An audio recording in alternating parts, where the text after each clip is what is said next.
Meus amados irmãos, neste momento de chamada edificação, abramos a nossa Bíblia, a carta escrita pelo apóstolo Paulo aos Efésios, capítulo 1, versículos 3 a 14. Efésios, capítulo 1, versículos 3 a 14. Este é o texto do nosso sermão, deste culto. Nós estamos expondo a carta aos Efésios, iniciamos no culto anterior, no qual nós falamos sobre aquilo que Paulo expressa na saudação, no prefácio deste capítulo 1 desta carta aos Efésios, no qual Paulo fala sobre a identidade da igreja, a santidade, a fidelidade. Paulo fala também da autoridade divina que está sobre ele como apóstolo, como pastor da igreja. E Paulo fala também sobre a graça e a paz de Cristo, que são resultado de sermos, que alcançamos por sermos a igreja do Senhor, eleitos de Deus, para a glória do nosso Pai. Hoje nós veremos os versículos 3 até o versículo 14, e assim aprenderemos sobre aquilo que a palavra do nosso Deus nos revela, nos expressa para a nossa edificação. Bendito Deus e Pai de nosso Senhor Jesus Cristo, que nos tem abençoado com toda sorte de bênção espiritual nas regiões celestiais em Cristo, assim como nos escolheu nele, antes da fundação do mundo, para sermos santos e irrepreensíveis perante ele e em amor. Nos predestinou para ele, para a adoção de filhos, por meio de Jesus Cristo, segundo o beneplácito de sua vontade.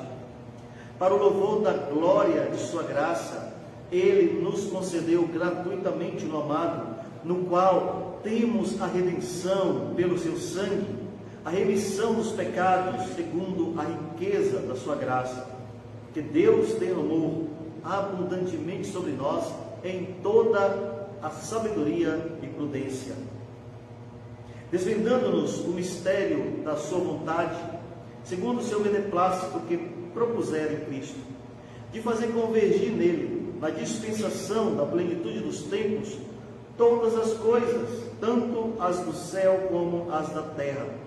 Nele, digo, no qual fomos também feitos herança, predestinados, segundo o propósito daquele que faz todas as coisas conforme o conselho da sua vontade, a fim de sermos para louvor da sua glória, nós, os que de antemão esperamos em Cristo, em que também vós, depois que ouvistes a palavra da verdade, o evangelho da vossa salvação, tendo nele também crido, fostes selados com o Espírito Santo da promessa, o qual é o penhor da nossa herança, até ao resgate da sua propriedade, em louvor da sua glória.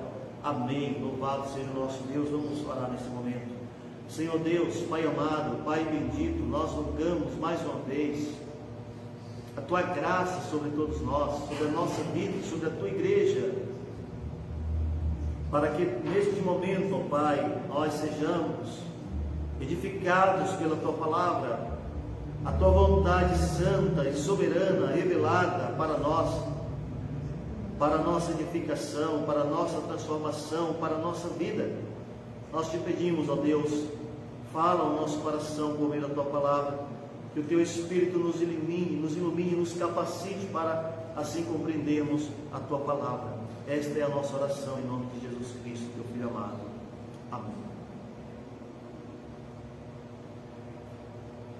O planejamento, meus irmãos, é algo que tanto se ouve, né? É algo de que tanto muitas vezes se faz severas críticas. O planejamento é algo que tem a ver com a gestão de um plano, de um projeto. Ele é algo extremamente importante. E no planejamento, quando se faz um planejamento, é necessário avaliar os recursos, analisar os elementos que ajudam a controlar o negócio, a conduzir o projeto, a atingir os resultados esperados. Quantas vezes, meus irmãos, nós não sofremos pelas frustrações, porque os nossos governantes, eles chegam ao poder com um mau planejamento, e muitos chegam lá sem nenhum planejamento, ou com um planejamento enganoso. Eles não conseguem assim executar aquilo que planejaram, e quando executam o seu planejamento, não conseguem fazer isso com eficiência, não conseguem atingir os seus objetivos. É lógico que quando isso acontece, é fato perceber, é muito claro perceber que esse planejamento não foi correto, esse planejamento não foi um planejamento bem feito. Os planejamentos humanos não são perfeitos, e é por isso que isso ocorre. Mas os planos de Deus, meus irmãos, são perfeitos. O planejamento de Deus, ele é perfeito. Deus projetou, Deus executou, e Deus faz com que ele se cumpra. E é isso que nós estamos vendo nesse texto. É isso que nós aprenderemos com o que esta palavra deste texto da carta aos Efésios nos fala. O nosso Deus, ele faz o projeto, ele fez seu projeto na eternidade, ele cumpre esse projeto por meio do Filho, e ele aplica este projeto, faz com que ele tenha eficiência aplicando por meio do seu Espírito. Muitas vezes, a gente ouve as pessoas evangelizando as outras, dizendo, gritando: Deus tem um plano na tua vida, Deus tem um plano para você. Mas essas pessoas não conhecem o plano de Deus, não sabem expressar para as pessoas qual é este plano. Que plano é esse? E este plano está aqui, meus irmãos, bem detalhado nesta carta aos Efésios. Como falamos no sermão passado, essa carta ela é muito rica. Ela é muito rica doutrinariamente. Há muita coisa que nós precisamos descobrir nesse texto. E eu quero, portanto, convidar você para refletir no seguinte tema: Deus tem nos abençoado com toda sorte de bênção espiritual. É isso que está neste projeto de Deus da aliança, que nós podemos ver neste texto. E há 3 ensinamentos que nós podemos observar neste texto, do capítulo 1, dos versículos 3 a 14 da carta aos Efésios. E o primeiro ensinamento aqui sobre este plano de Deus, no qual ele tem nos abençoado com toda sorte e bênção espiritual.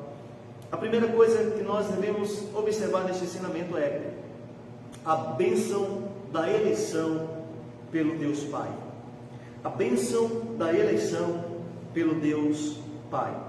Leia comigo os versículos 3 a 6, que assim dizem estes 3 versículos: Bendito Deus e Pai de nosso Senhor Jesus Cristo, que nos tem abençoado com toda sorte de bênção espiritual nas regiões celestiais em Cristo, como também nos escolheu nele antes da fundação do mundo, para sermos santos e irrepreensíveis perante ele, e em amor nos predestinou para ele, para a adoção de filhos, por meio de Jesus Cristo, segundo o beneplácito de sua vontade, para o louvor da glória de sua graça, que ele nos concedeu gratuitamente no amado.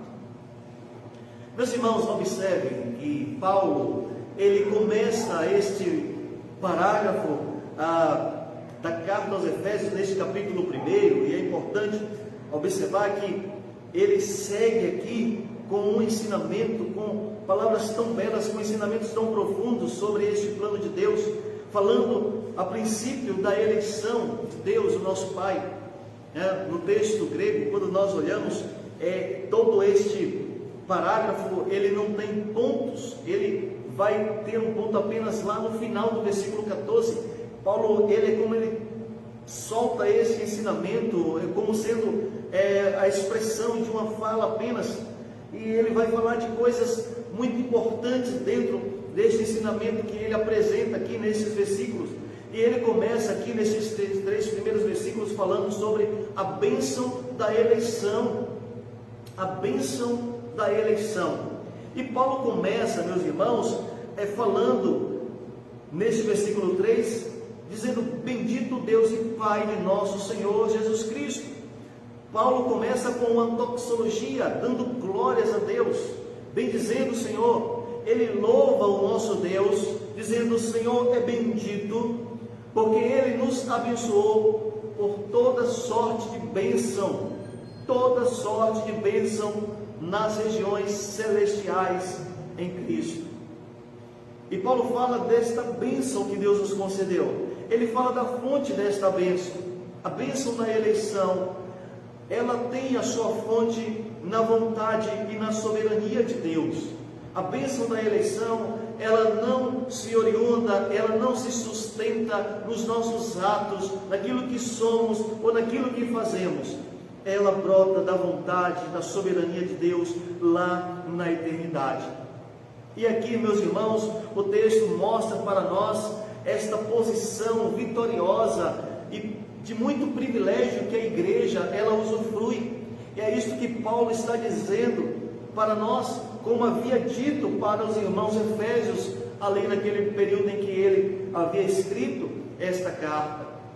Paulo está dizendo: vocês usufruem desta bênção de Deus, da eleição, porque Ele nos abençoou com toda sorte de bênção nas regiões celestiais em Cristo.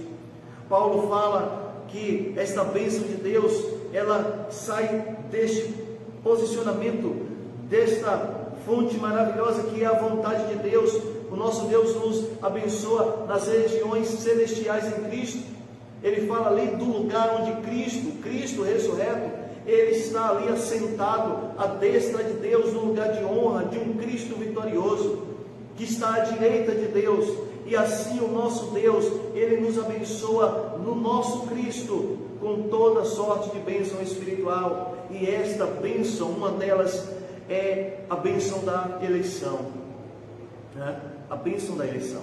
Regiões celestiais aponta para o lugar onde o nosso Cristo está, o seu santuário, o seu templo celeste. É isto que o texto quer dizer. Portanto, Paulo, meus irmãos, quando inicia esse texto dizendo: bendito, bendito o Deus e Pai de nosso Senhor Jesus Cristo, ele usa esse termo, bendito, Euloguetos, dizendo: louvado seja o nosso Deus.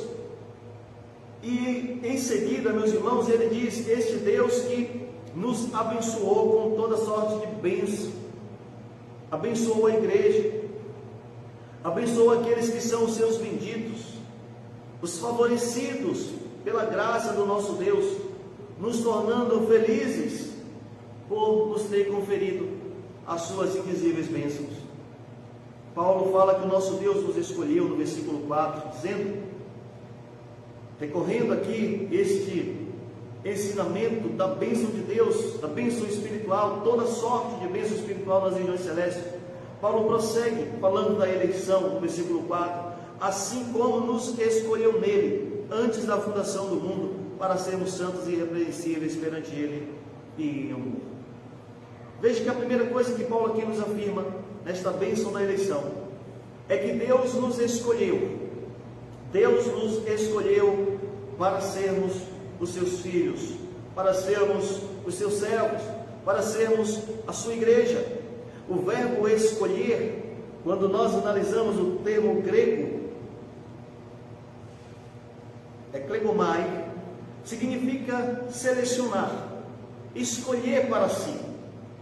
Deus escolheu para si um povo. Deus escolheu para si os seus eleitos. De acordo com Strong, ele diz que Deus escolhe quem ele julga digno de receber seus favores e separa do resto da humanidade para ser peculiarmente seu e para ser assistido continuamente pela sua graça. Então veja que Deus, ele escolheu para si um povo para ser exclusivamente seu. E ele separa este povo, porque a santificação, ela nos separa, ela nos faz sermos povos distintos, pessoas distintas, santos, separados, diferentes, ó Deus, irmãos, do resto da humanidade, diferentes daqueles que não foram escolhidos pelo nosso Deus. Nós escolhidos somos assistidos continuamente pela graça do nosso Deus. E aqui o apóstolo Paulo diz: o nosso Deus, ele nos escolheu nesta bênção da eleição. Nós somos escolhidos, nós somos separados pelo nosso Deus. E Paulo não apenas fala da escolha de Deus, mas ele fala da fonte e da origem da eleição. Porque ele diz que os eleitos, eles receberam a bênção da eleição pela graça de Deus em Cristo. A fonte desta eleição está na graça de Deus, na vontade de Deus. Esta eleição, meus irmãos, ela nasce no decreto de Deus na eternidade. A eleição, ela não começa no momento no qual nós respondemos positivamente ao chamado de Cristo pelo Evangelho. Quando nós entendemos a pregação do Evangelho, quando nós acatamos esta palavra do Evangelho e quando nós passamos a formar a igreja de Cristo. Não, a bênção da eleição, ela começa muito antes, ela começa no seu decreto, no decreto do nosso Deus. Nós somos chamados na eternidade, nós somos chamados antes da fundação do mundo. Veja o que diz o versículo 4, antes da fundação do mundo. E aqui o texto, ele traz uma preposição antes. Veja aí no versículo 4, antes da fundação do mundo. A preposição pró, a preposição grega antes, aqui traduzida na nossa língua portuguesa, significa uma posição primária. Aquilo que foi muito antes. A eleição, ela não começa no momento, naquele ponto do processo, daquilo que chamamos a ordem dos salutis, a ordem da salvação, o momento no qual nós somos convencidos pelo Espírito Santo do pecado, da justiça e do juízo. Não, no momento em que nós recebemos a fé especial no nosso coração para crermos no Evangelho. Não, meus irmãos, a eleição, ela não nasce neste momento. Isto é apenas um ponto deste processo. A eleição, ela foi antes da fundação do mundo, ela nasce na eternidade, no decreto de Deus. Fomos eleitos antes da fundação do mundo, é isso que o texto está dizendo. E é por isso que o termo grego katabolê significa no lançamento, no fundamento. Significa até mesmo esse termo katabolê, esse termo grego, que era usado para falar sobre a geração de algo que acontecia antes mesmo da injeção viril do sêmen no útero, né? E aí a gente lembra da reprodução humana, que ela acontece quando os gametas masculinos, né, os espermatozoides, encontram-se com o óvulo gameta feminino, e ali, quando eles fecundam, eles passam a gerar um indivíduo. Veja que quando o texto diz, e observando lá o texto original dizendo antes da fundação do mundo, observamos esta preposição antes, a preposição grega pró, que diz uma posição primária, que é muito antes desse processo começar a andar no decurso da sua história, nesse prosseguimento do chamado, da ordem salutis. E quando nós olhamos a palavra fundação, observando o termo grego katabolê, significa que esta eleição, ela aconteceu antes do mundo ser formado, antes de viermos ao mundo. O nosso Deus havia já escolhido os seus eleitos, a sua igreja. A doutrina da eleição, meus irmãos, é algo que nós devemos observar de maneira muito séria. É algo que nós devemos analisar de maneira muito cuidadosa, muito zelosa.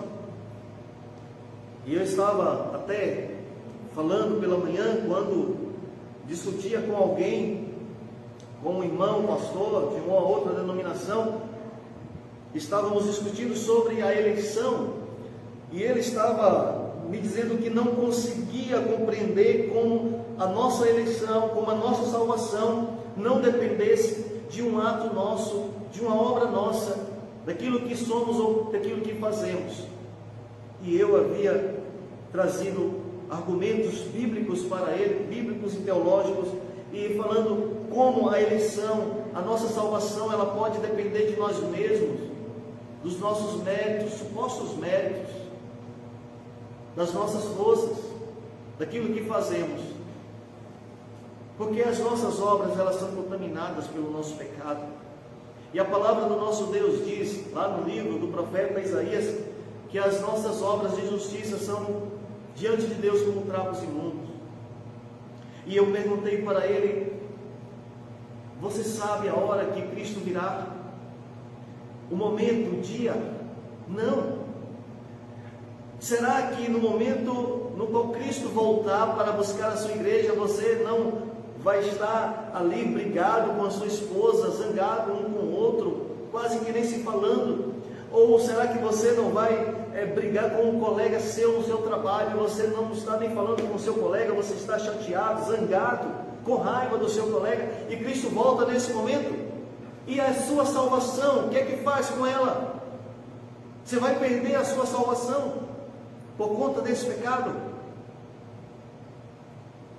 Portanto, meus irmãos, nós precisamos entender que a eleição, ela nasce na vontade de Deus, a soberania de Deus.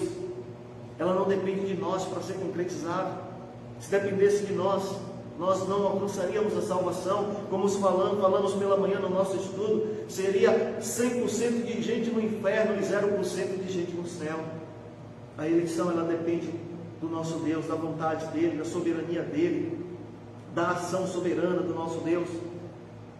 O apóstolo Paulo, nesse texto, nos fala, meus irmãos, não somente que Deus nos escolheu soberanamente, mas ele fala também da fonte da eleição, que é na graça do nosso Deus. Ele fala também do propósito desta eleição, ainda neste versículo 4, dizendo, na parte B deste versículo, para sermos santos e irrepreensíveis perante Ele e em amor. Este é o propósito da eleição. Nós que somos eleitos, devemos, meus irmãos, sermos santos e irrepreensíveis. A eleição, ela nos leva a vivermos em santidade, ela nos conduz para sermos irrepreensíveis perante o nosso Deus. Devemos, na condição de eleitos, de servos de Deus, sermos santos, rágios, ter santidade, ter piedade, sermos irrepreensíveis.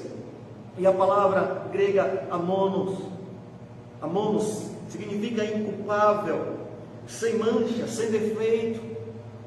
É isso que a palavra de Deus nos afirma. O propósito da eleição, meus irmãos, é nos levarmos a viver em santidade e a vivermos de maneira irrepreensível. E aí no versículo 5, Paulo, ao falar da bênção da eleição, ele diz que nós fomos predestinados pelo nosso Deus. Pelo decreto de Deus, fomos escolhidos desde a eternidade, escolhidos de antemão. E é isso que a palavra predestinados significa.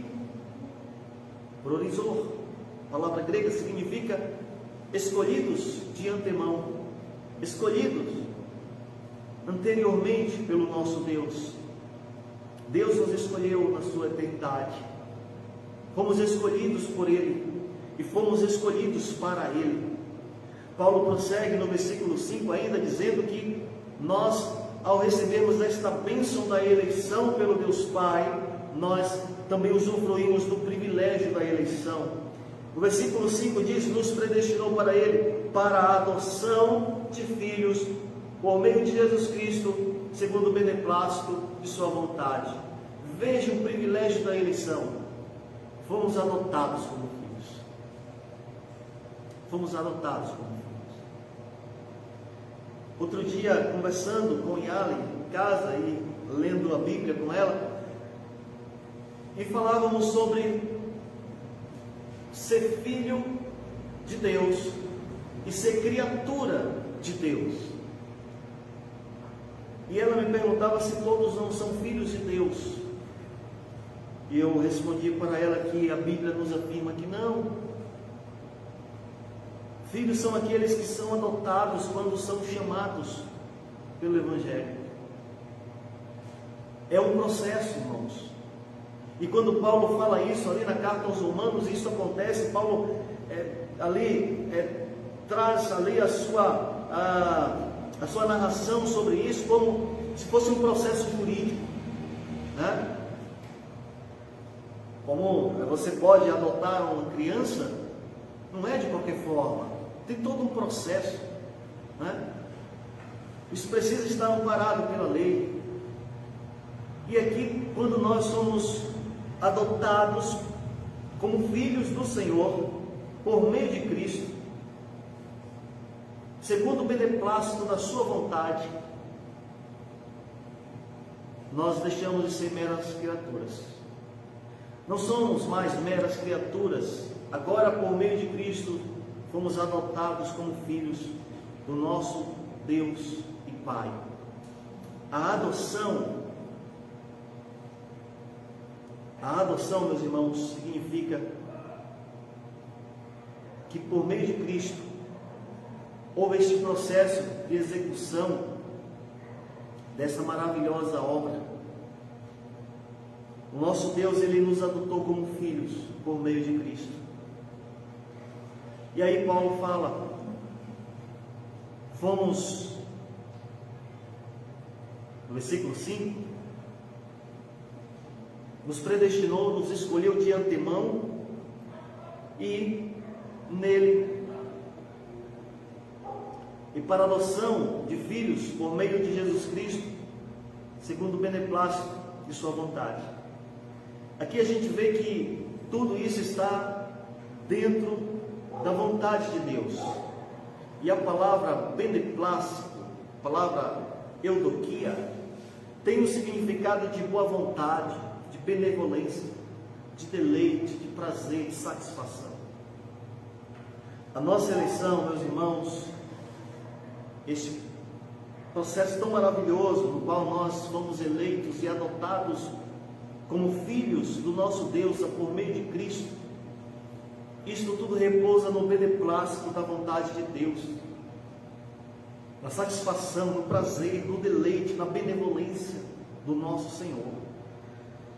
E é por isso que Paulo prossegue dizendo no versículo 6 que isto nos leva também a glorificar o nosso Deus, porque ele diz, para louvor da glória de sua graça, que ele nos concedeu gratuitamente no amado.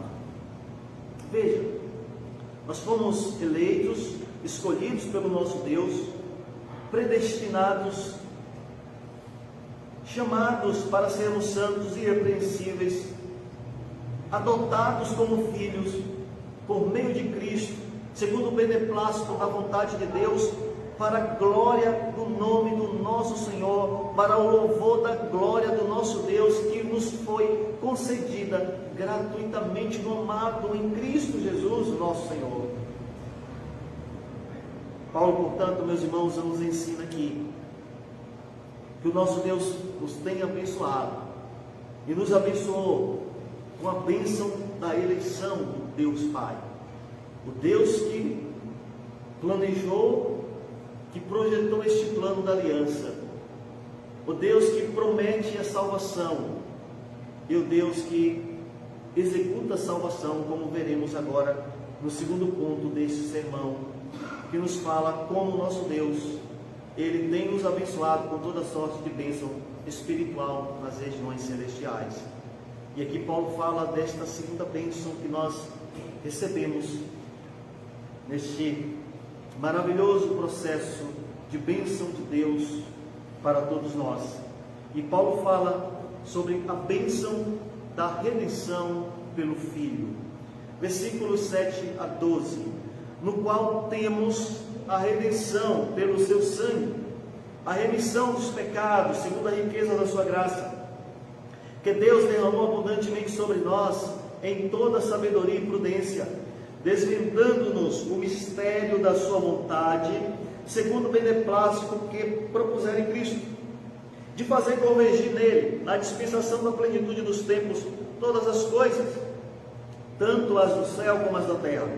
Nele, digo, no qual fomos também feitos herança, predestinados, segundo o propósito daquele que faz todas as coisas conforme o conselho da sua vontade, a fim de sermos para o louvor da sua glória, nós, os que de antemão esperamos em Cristo.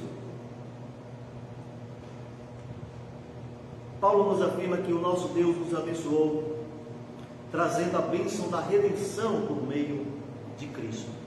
Cristo é o nosso Redentor. Ele expiou o nosso pecado. Ele pagou o preço tão terrível para que nós fôssemos libertados, para que nós alcançássemos a redenção, a remissão, o perdão dos pecados. O texto nos afirma aqui, meus irmãos, nesses versículos, que o preço que o nosso Cristo pagou foi o seu próprio sangue.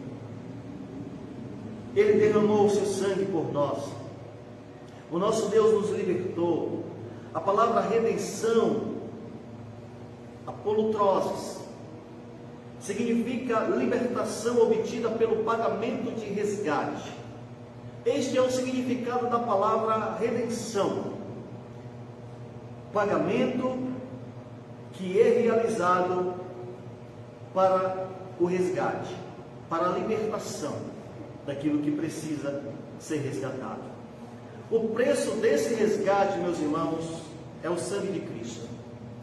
Leia a palavra do Senhor que está na Epístola aos Efésios, no capítulo 9, versículo 27, e perceba que o sangue de Cristo é o preço,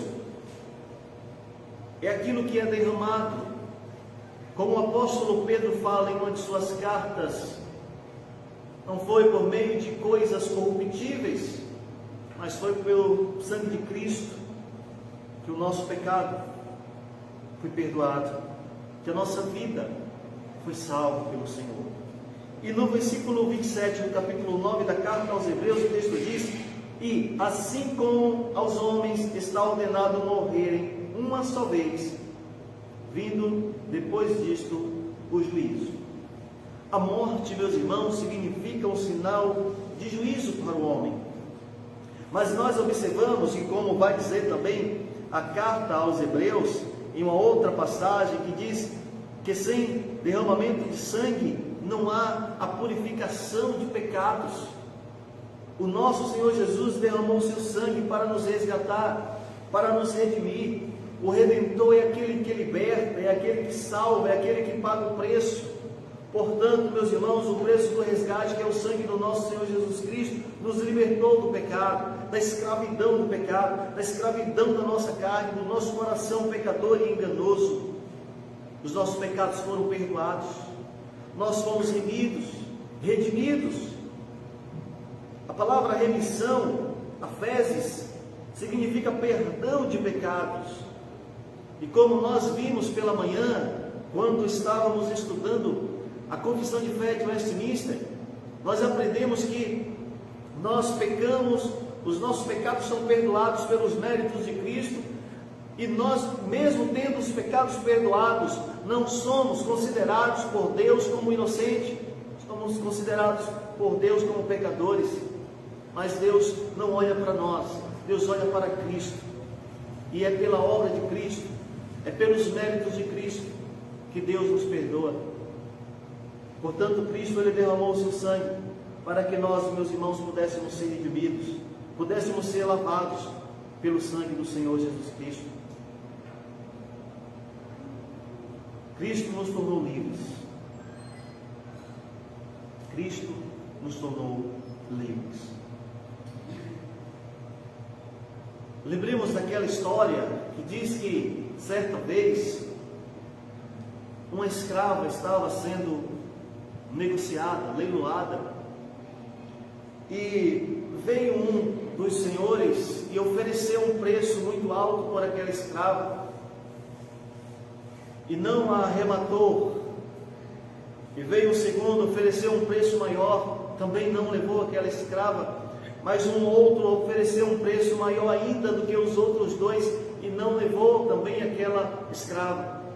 Mas veio um homem e ofereceu um preço que superava todos os preços que foram oferecidos por aquela escrava que estava sendo leiloado e havia tornado-se senhor dela. E em outro momento, quando ele vinha, aquela escrava se levantou ali na sua prisão e disse: Senhor, eu estou disposta a ir com o Senhor e ser a sua escrava, servir ao Senhor, ser a sua escrava para todo sempre. E ele disse para ela: não, eu não te comprei para ser escravo, eu te comprei para ser livre. Portanto, meus irmãos, Cristo, Ele é o nosso Redentor que nos comprou com o seu sangue para sermos livres. A redenção, ela restaura a nossa vida. A redenção, ela nos transforma. Francis Fawkes, ele diz que a ideia fundamental de restauração é de tornar livre uma coisa ou pessoa que se tornara propriedade de outrem. O nosso Redentor, que é Cristo, esta bênção da redenção que recebemos do nosso Deus, através do Senhor Jesus Cristo, seu Filho, essa redenção nos tornou livres, meus irmãos, nos resgatou. Estávamos presos, vendidos, escravizados pelo pecado, escravizados pelo mundo, escravizados pelo inimigo de nossa alma, mas o nosso Senhor Jesus Cristo nos comprou, Ele nos redimiu, Ele nos transformou. E veja que a redenção, ela está estribada na riqueza da graça divina, porque diz o texto, no qual temos a redenção pelo seu sangue, a remissão dos pecados, segundo a riqueza da sua graça. É aí que reside, meus irmãos, a base desta redenção, na graça divina.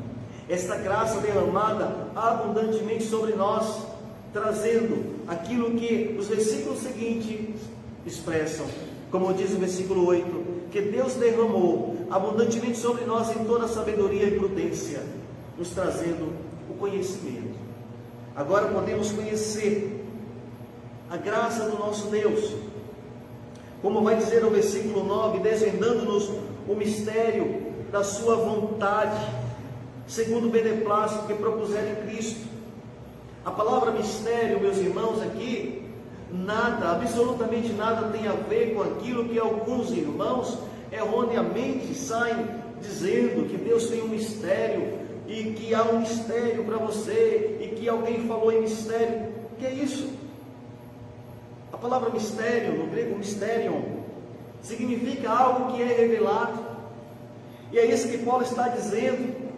Ora, Deus derramou esta graça sobre nós, trazendo sabedoria, a sofia, o entendimento, que aqui nós vimos como prudência, nos desvendando, revelando, tornando claro para nós o mistério, a revelação da sua vontade, segundo o beneplácito, o prazer desta vontade que está proposto em Cristo,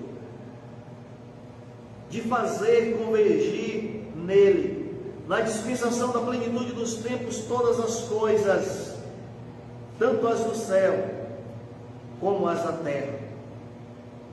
De um Deus que é soberano sobre todas as coisas, de fazer convergir, tornar para Ele, na dispensação da plenitude dos tempos, no devido tempo, no tempo exato, todas as coisas, tanto as do céu como as da terra, se convergem a Cristo, a Deus por meio de Cristo.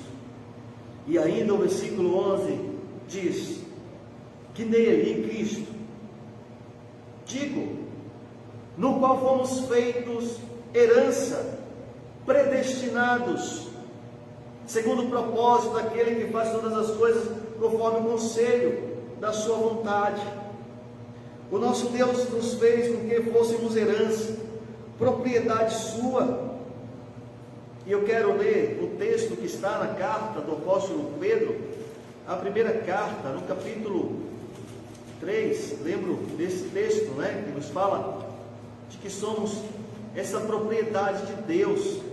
Que texto tão maravilhoso, que coisa tão maravilhosa é sabermos disso, que somos um povo do nosso Deus. Capítulo 2, na primeira epístola, escrita pelo apóstolo Pedro, no versículo 9, diz: vós, porém, sois raça eleita, sacerdócio real, nação santa, povo de propriedade exclusiva de Deus, a fim de proclamardes as virtudes daquele que vos chamou das trevas para a sua maravilhosa luz. Povo de propriedade exclusiva de Deus. E é isto que aqui também esse texto da carta aos Efésios está dizendo para nós no versículo 11: fomos feitos herança, predestinados pelo nosso Deus, segundo o propósito da sua vontade. E o versículo 12, Paulo diz: a fim de sermos para louvor da sua glória, nós, os que de antemão esperamos em Cristo. Paulo aponta para o futuro também. Predestinados, escolhidos por Deus, feitos herança, propriedade do nosso Senhor, predestinados de antemão para sermos os seus filhos e para o louvor da sua glória, para esperarmos esperançosamente em Cristo. Então Paulo aqui nos fala, meus irmãos, nesse texto, que o nosso Deus tem nos abençoado com a bênção da eleição, com a bênção da redenção, e por fim ele nos ensina que também fomos abençoados pela bênção do penhor do Espírito. Versículos 13 e 14. Em quem também vós, depois que ouvistes a palavra da verdade, o evangelho da vossa salvação, tendo nele também crido, fostes selados com o Espírito Santo da promessa, o qual é o penhor da nossa herança, até ao resgate da sua propriedade, em louvor da sua glória.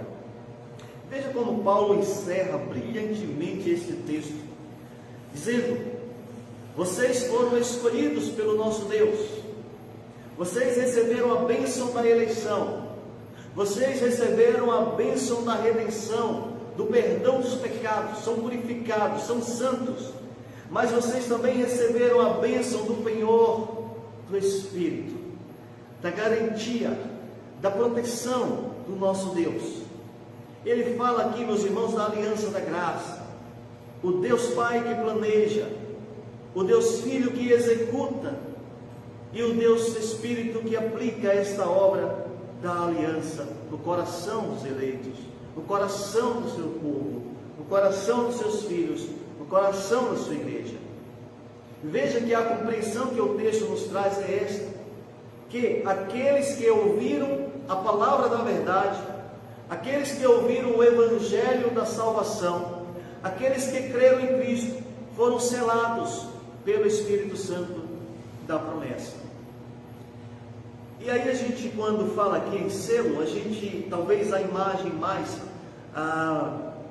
próxima do nosso contexto, a ideia que nós temos mais evidente, seja a ideia daquele selo que colocamos naquilo que nós levamos aos correios para ser entregue, uma correspondência ou uma mercadoria, um objeto, é colocado selo, e sem aquele selo não tem nenhuma garantia de onde veio, para onde vai aquilo que está sendo enviado. E aqui o texto nos diz que fomos selados pelo Espírito Santo de Deus, o Espírito da promessa. Que promessa? A promessa do Deus que promete salvar, que prometeu escolher, que prometeu redimir o seu povo. Ele nos selou com o seu Espírito, Ele nos sela com o seu Espírito, nos dando a garantia de que a sua promessa, ela está sendo garantida e cumprida em nossa vida. Aqui nós vemos a promessa da aliança, a obra do Filho, e vemos aqui a obra do Espírito, pelo qual e por meio do qual nós somos selados pelo nosso Deus, garantindo a sua promessa. O texto no versículo 14, meus irmãos, nos fala do pagamento do preço do resgate da sua propriedade. Nós vimos que o nosso Senhor Jesus Cristo, Ele, como nosso Redentor, Ele pagou o preço. E agora nós vemos o selo do Espírito garantindo o pagamento do resgate. Agora estou garantindo, é isso que o nosso Deus nos diz, o pagamento do resgate. Aquilo que eu adquiri, aquilo que agora é exclusivamente meu, aquilo que é a minha propriedade exclusiva, o meu povo, a minha igreja. Vocês foram selados pelo Espírito Santo da promessa. E Francis Fawkes, ele diz mais uma vez sobre este texto, quando ele nos fala do resgate, ele diz que Deus tirará das mãos estranhas aquilo que é seu. O que ele objetiva resgatar é o povo exclusivo do próprio Deus. Qual é o objetivo de Deus ao pagar o preço desse resgate? Resgatar aquilo que é seu. O resgate, meus irmãos, e é por isso que nós dizemos que a expiação ela é limitada. Cristo morreu para expiar os pecados dos eleitos, do seu povo, da sua igreja. E aqui nós vemos, nesse texto, que o pagamento é pelo sangue de Cristo, e o Espírito Santo traz o selo desta promessa, desse resgate. Então a palavra do Senhor nos assegura isso. O nosso Deus nos resgatou. O nosso Deus, Ele nos selou com o Espírito, que é o penhor da herança.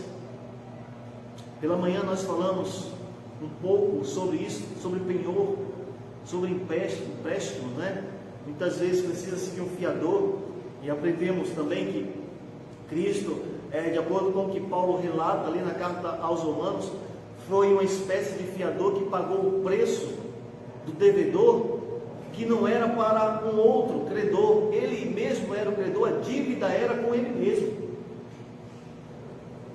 E agora nós podemos ver, meus irmãos, que o nosso Senhor agora, quando Ele nos sela com o seu Espírito, é o Espírito da promessa, Ele demonstra o penhor da herança. E quando falamos sobre penhor, muitas vezes quando alguém faz uma negociação com a instituição bancária, muitas vezes tem que colocar algo como penhor, uma propriedade, um carro, uma casa, uma terra, joias. Muitas vezes entram ali como um penhor, a garantia de que aquela dívida será paga. E o Espírito Santo, meus irmãos, em nossa vida, que nos sela, é a garantia de que a nossa dívida foi paga. E o Espírito Santo, ele só habita naqueles que são eleitos, naqueles que pertencem a Deus. É isso que está dizendo o texto. E aqui ele coloca este penhor, e a palavra arrabon, para esta palavra penhor, e esta palavra, meus irmãos, era uma palavra que os gregos utilizavam para demonstrar o pagamento parcial, dando a certeza de que o pagamento total será feito posteriormente. E a ideia que eu trouxe para vocês, talvez no nosso contexto, quando alguém toma um valor emprestado com uma agência bancária, um banco, né, na verdade, entrega algo como penhor, dando a garantia para aquela instituição financeira que ele pagará o valor total que foi tomado. Então aqui esta palavra arrabon, para esta palavra penhor, na nossa Bíblia, na língua portuguesa, significa isto: aquilo que era colocado como pagamento parcial, demonstrando que o pagamento total será feito. Então o Espírito Santo, meus irmãos, traz para nós essa certeza, esta garantia, esta proteção que nós recebemos do nosso Deus, que Ele pagou o preço para nos resgatar como sua propriedade exclusiva. E essa palavra Rabon também significava como a ideia, de uma garantia que dava um anel de noivado, assegurando o comprometimento com aquele compromisso. E quando alguém se noiva, no nosso contexto rural, aquele noivado e aquela aliança de noivado é um sinal, é um penhor, digamos assim, de um compromisso, que é o compromisso do matrimônio que será formado posteriormente. E aqui, meus irmãos, o texto está apontando como também uma garantia daquilo que está assegurado, que é um compromisso de Deus em escolher e garantir a salvação dos seus eleitos. O pastor Hermes Maia, pastor presbiteriano, ele, quando fala sobre o selo do Espírito, ele nos afirma o seguinte: o Espírito é também chamado de penhor da nossa salvação, indicando assim o primeiro pagamento, depósito, o sinal de compra, com o compromisso solene de efetivar a transação. O Espírito é o sinal e penhor daquilo que teremos no futuro. Ele é a demonstração divina de sua intenção e promessa. O Espírito é o adiamento da compra já efetivada e que não será desfeita. Deus é fiel, Ele preserva e cumpre a sua promessa. Este símbolo permanece até a consecução de toda a transação. Espírito de Deus, no qual fostes selados para o dia da redenção, como está lá no texto de Efésios 4, versículo 30. O Espírito é a garantia de que os eleitos o são para sempre. Ninguém poderá, em tempo algum, sob nenhuma circunstância, nos arrancar das mãos de Deus. A nossa segurança, portanto, repousa em Deus, não em nós mesmos. Que maravilha, meus irmãos, é sabermos que fomos abençoados com a bênção da eleição, com a bênção da redenção e com o penhor do Espírito, a garantia da nossa salvação, a garantia deste pagamento que foi feito pelo nosso Deus e a garantia daquilo que nós esperaremos e desfrutaremos no futuro. Então perceba que aqui o texto nos afirma que esta negociação que o nosso Deus realizou, ela foi consumada. Deus nos tornou a sua propriedade garantida, protegida e assegurada por Ele. Portanto, meus irmãos, meu amado irmão, minha amada irmã, para todos aqueles que nos ouvem, nos assistem, para a conclusão desta mensagem, eu quero trazer algumas perguntas, alguns questionamentos para a aplicação deste texto, deste sermão. E a primeira pergunta que eu faço é: será que você tem vivido nas bênçãos da eleição? Tem usufruído as bênçãos da eleição do Deus Pai? Será? Será que você tem vivido a bênção da redenção de alguém que foi comprado por Cristo? Alguém que foi liberto dos poderes das trevas, dos poderes dos pecados, dos poderes deste mundo? E será que você tem vivido a bênção do Espírito Santo da promessa de que este preço foi pago pela sua vida e que você desfruta desta bênção graciosa do nosso Deus, abundante do Senhor, de nos proteger, de nos guardar e de nos fazer estarmos prontos, preparados para eternamente estarmos com Ele? Que você possa refletir a partir dessas perguntas e de tudo aquilo que nós afirmamos nesse sermão, procure observar se a sua vida está de acordo com a palavra de Deus, com a sua vontade. Procure aproximar-se de Cristo. Procure estar mais próximo, mais presente na igreja do Senhor, para a glória do nome do nosso Deus, para o bem da sua vida. Deus nos abençoe. Deus nos aplique sua palavra por meio do seu Espírito. Baixe sua cabeça, feche os seus olhos e reverentemente comece a orar. Estaremos nesse momento colocando nossa vida nas mãos do Senhor, pedindo a Ele que aplique a sua palavra no nosso coração, para o louvor da sua glória.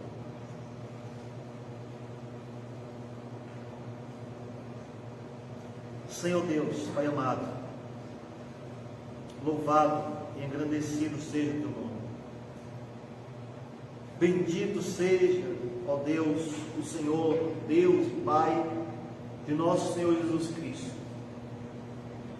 que nos tem abençoado com toda sorte de bênção espiritual nas regiões celestiais.